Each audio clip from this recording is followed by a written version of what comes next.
Assalomu alaykum, hurmatli tomoshabin, kanalimizga xush kelibsiz. Kanalda yangi bo'lsangiz obuna bo'lishni va like tugmachasini bosib qo'yishni unutmang. Diqqat qiling, bizda tezkor xabar. Men uy bekasiman. Men ham ish stajiga ega bo'lishim mumkinmi? Va shu haqda batafsil. Bugungi kunda band bo'lmagan fuqarolarga o'zini o'zi band qilgan holda ijtimoiy soliq to'lash orqali ish stajiga ega bo'lish imkoniyati yaratilgan.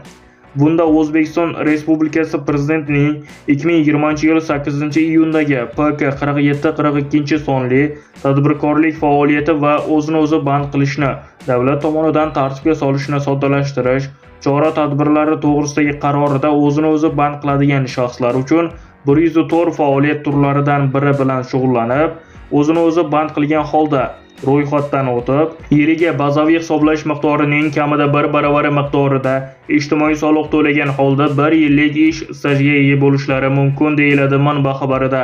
Kanalda yangi bo'lsangiz obuna bo'lishni va like tugmachasini bosib qo'yishni unutmang. Siz bilgan va bilmagan xabarlar hali oldinda.